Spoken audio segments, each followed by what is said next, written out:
thing to thing very quick, impatience, uh, talking about like the flavor of the week, the thing that pops up, or the teacher that pops up that has one guy play good.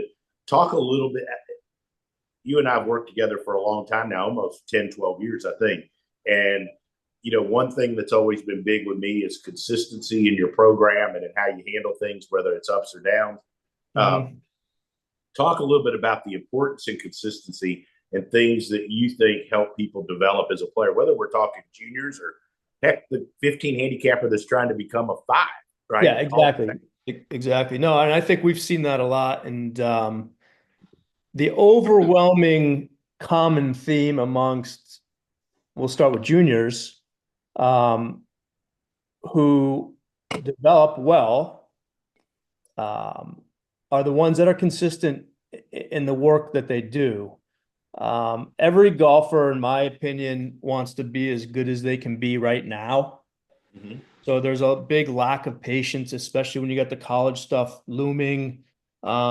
So it's really seductive to think that, you read an article or you watch a lesson on YouTube or on Instagram and say, oh, what I'm doing doesn't work. I want to do that.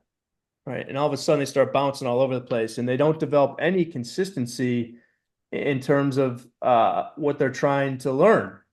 And they're constantly second guessing themselves. There's a lot of indecision that's created. They don't have the patience to stick with something. And it causes a lot of frustration and issues for sure, in terms of their development. And I think what we've seen is, you've been so successful at retaining a lot of these young kids. And there's certainly going to be plenty of times in golf, in any sport really, where there are the down times too, right? It's a hard sport. But overwhelmingly, the ones that stick to what they're doing, and ride out those down times are the ones that come out on top. What are the keys to riding out the downtimes for you? Or how do you help? How do you help? Because juniors, I mean, we focused a bunch on juniors, but it's every golfer. I took on a new young pro this past week, crazy talented, but he had some funky stuff going on, right? And I had to say, like, hey, this is a process. If you want to get to here, you're going to have to take some time. Yeah. But how do you coach people? How do you help people get through the down times? Because there's going to be, no matter, I mean, heck, Tiger Woods had downtime. Scotty Scheffler's going to have downtime. Well, right. So I think it starts there with the understanding of how difficult, golf is. And the other issue is, I think we take our lowest score ever and hold that to be our benchmark, right? So you could shoot 65 and go out one day and shoot 72 and consider that a downtime, right? So maybe shifting that perspective a little bit to understand that, hey, I took up this game not to be good all the time, not to win all the time, but the old cliche, it's a journey, and the journey includes a lot of times where things don't go the way you want them to. But as we've seen, I think so much good comes out on the other end if you stick with what you're doing and figure it out, right? And I think, I don't know if this is a good example, but it's happening in college sports across the board now, where things aren't going well and kids are jumping ship and transferring, right? So it's not teaching them any sort of resilience or ability to overcome adversity.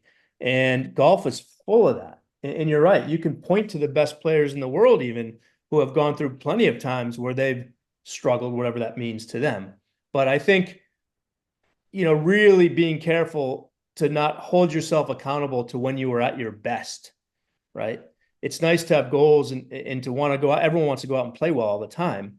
But if you're constantly searching for the fix that doesn't exist or isn't necessary, you're going to be lost, and you see it all the time. I think sometimes with golfers, and this is across the board, you just basically said it.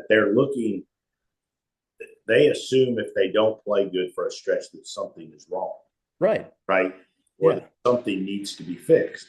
And that doesn't always mean that. And I tell juniors, I tell golfers all the time that come see me down there at Old Palm, and you're like, hey, I can't tell you the number of times that I've gone to a tour event or had a panic call, and it was simply the person's posture was out of whack, or the ball was in the wrong spot, or they were aimed, right? So, you talked about consistency.